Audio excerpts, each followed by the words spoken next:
Way from the ducker, we sell the ducker. Hey, all the new way, we all the new. Hey, all the new way, we all the new way. Hey, all the new way, we all the new. Hey, all the new way, we all the new way. Hey, all the new way, we all the new. Hello and welcome to the Mountain Maidu language class. Mountain Maidu is native to Plumas and Lassen counties in Northern California. My name is Karen Anderson and I'll be teaching these classes. The reason I'm using YouTube for the classes is so that everyone can have access. It doesn't cost anything. You can go at your own pace. You can learn at home or in a group setting. You can repeat lessons if you want, and you don't have to belong to any organization to have access. I studied Mountain Maidu under Farrell Cunningham Yatam for 5 years. Farrell Yatam, that means the late Farrell. And technically, we should say Yatam for anyone who has passed away. It was very important to him that the Maidu language should not die. Since I learned a lot from him, I don't want it to go to waste, and I would like to pass it on to anybody else who's interested, especially the Maidu people. I would like for you to be able to say or write anything you want in Maidu. I would like for you to be able to listen to our recordings of native speakers and understand what they're saying. I would like you to be able to tell your own stories and write them. I would like you to surpass me, which you can do by learning everything I know and then adding to it by memorizing and practicing till you become fluent. I would like you to teach your children the language once you've mastered it. I want to start by making about 15 beginning lessons, and if people like them and are finding them to be helpful, I can go on from there. I could eventually make another 15 intermediate and 15 advanced lessons. Advanced is a relative term though, meaning you're coming to the end of everything I know. You don't have to know anything about linguistics to get your language back. There will be some technical terms to help us talk about words and grammar, but I'll explain these as we go. The way I teach Maidu is a lot like if you were to take a Spanish or French class in school. That is, we're learning about the grammar. You will need 2 books for the beginning class, the Mountain Maidu Dictionary and Mountain Maidu Grammar, which I wrote. The third book, Modern Maidu, will be needed for intermediate and advanced Maidu, so it might be a good idea to get all 3. The books are available on Amazon, but Maidu people can get them from me at cost, which is cheaper. To contact me about the books or for any reason, you can email me at karen87659@yahoo.com, and I can make sure you get the books. So, for the classes, take your time. Make sure you understand everything in one lesson before you go on to the next one. And don't expect to learn the language immediately, like in a few weeks. It takes time. You'll have to do a lot of memorizing, but I will give you some tips on how to memorize as we go. You'll have to practice, so it helps to have a study buddy or other students to practice with. If not, talk to your pets, your kids, everything around you, and every time you learn a new word or phrase, try to use it over and over until you really know it.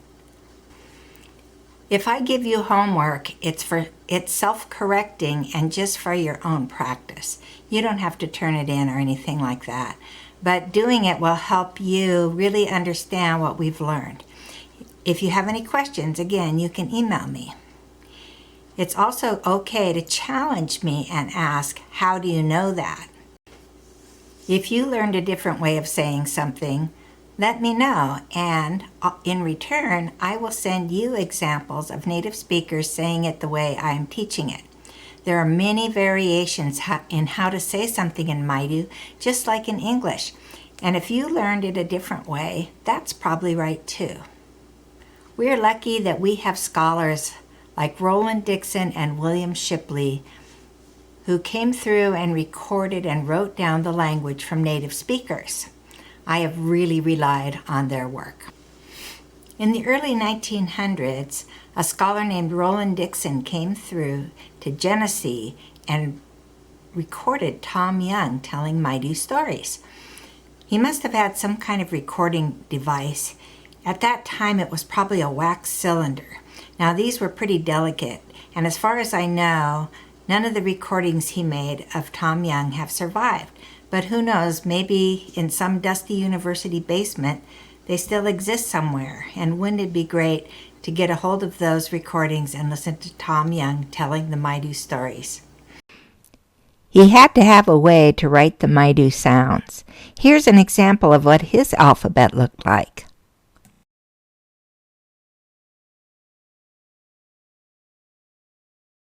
Dixon painstakingly wrote down what Tom Young said, and he was very careful about writing down exactly what he heard, so it's the next best thing to having a recording. Then, 50 years later, in the 1950s, another scholar, William Shipley, came through and recorded and wrote down words and stories spoken by Mame Gallagher. Mame Gallagher also took him around Maidu country to hear and record other speakers like Dan Williams, Roxy Paconum, and Lena Benner, who was Mame Gallagher's mother. So we're lucky to have these recordings from the late 50s, and we'll be using them in our class. Shipley also wrote the first Maidu dictionary. Since his work with Maidu was a means to getting his PhD degree, he understandably wrote everything down in a way his professors would approve of. He did not write the language down for everyday people to be able to read. One of the most confusing things about his alphabet is the use of the letter J for the Y sound, the Y, and the letter Y for the sound in Maidu, which is not in English. He also chose to use a large question mark type character for the glottal stop, which is just a catch in the throat, like the sound between and O in uh-oh. This character, which he used excessively and Dixon did not, can be quite intimidating. We'll learn how to pronounce the glottal stop in Lesson 1. Farrell Cunningham Yatom was born in 1976. Being Mountain Maidu and living in the Taylorsville area growing up, he heard Mountain Maidu spoken around him as a child. As a teenager, he became serious about learning the language and worked with Lily Baker, a famous Mountain Maidu basket weaver, to learn as much as he could. And he also studied everything that Dixon and Shipley had done. But when he tried to get Lily Baker to read some of the stories that Shipley had written down, she couldn't read it because of the strange alphabet. Farrell Yatom was very talented with languages, and in college he spent a year in China studying art, and he picked up Mandarin and became quite fluent at it. While he was in China, he played with the idea of a totally new alphabet for Maidu, which would accommodate all the special sounds that are found in the Maidu language. So he invented an entire alphabet for Maidu, and here's what it looked like.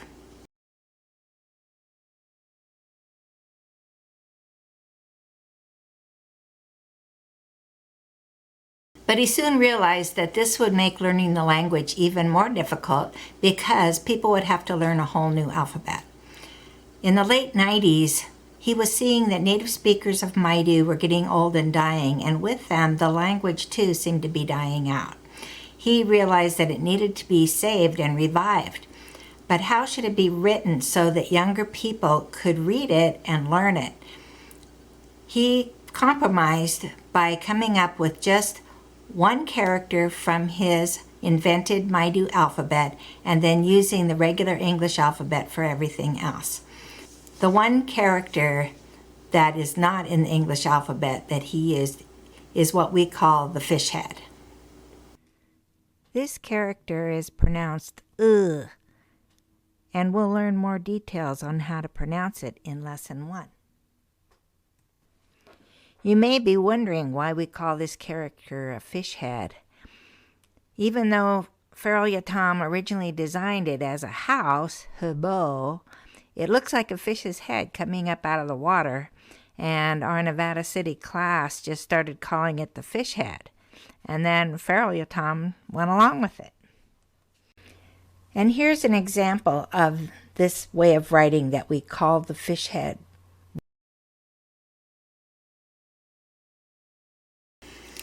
I will be referring to Dixon, Shipley, and Fairlietom throughout this course. Sometimes these three had different interpretations on everything from how to pronounce a sound to what a word means to grammatical issues.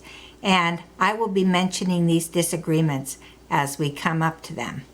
Here's a comparison of three ways of writing that I've talked about. And all of these are one phrase in Maidu that's the same.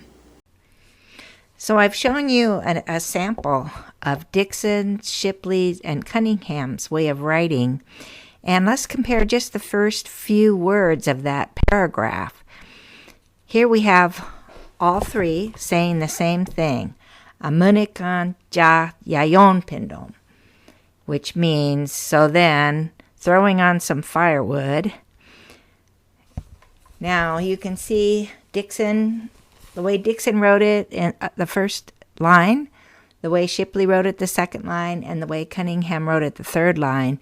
Just compare those three lines and you'll see which one do you think is easiest to read. Now we talked about the glottal stop. Here is a comparison how those three each wrote it. What it means is, at that time, he apparently sang. Now I'm going to say it exaggerating the glottal stop. Sol kachoy But when talking, it's more subtle. Sol kachoyam. What I'm showing here is how Dixon didn't write any character to represent the glottal stop. Shipley wrote a large question mark-like character, and Fairlietom used a simple apostrophe, so a little easier to read. So that's why we use the fish head writing system. Yes, several of the letters have sounds that are different from English, but we'll learn that as we come to them. And at least you'll have an idea what English sound is close to the Maidu sound. Plus, the fish head writing system was invented by a Mountain Maidu person. You will be able to download handouts for the classes from our Facebook group, which is Mountain Maidu Language Class. You can download a PDF version of the Maidu English Dictionary from the Facebook page. You'll also be able to download the fishhead font, which you'll use when you start creating your own documents and writing in Maidu. You will also be able to download the Maidu spell check, which is handy when you get to a more advanced level. Now, the spell check and the font only work on Microsoft products, unfortunately. But if you're using Microsoft Word, PowerPoint, Excel, or Outlook, you could get the fishhead font working with those. And then you could always save it out as a PDF after creating it for other people to read. Again, our Facebook group is Mountain Maidu Language Class. You can search for it and join on Facebook. The files will be posted there along with announcements like new class videos that have gone up on YouTube. If you're not on Facebook and don't want to be, you can just email me and I will send you the documents by email. Now you're ready for Lesson 1, Pronunciation. You will learn how to pronounce the letters in Maidu using the fishhead writing system. I hope you enjoy the course. As I said, if you have any questions, comments, or want to challenge me, email me at karen87659@yahoo.com. Let me know your feedback and if you want me to still keep making these classes. And remember, we also have that Facebook page, Mountain Maidu Language Class. So, good luck. Yahat makpai pada. May you learn it well.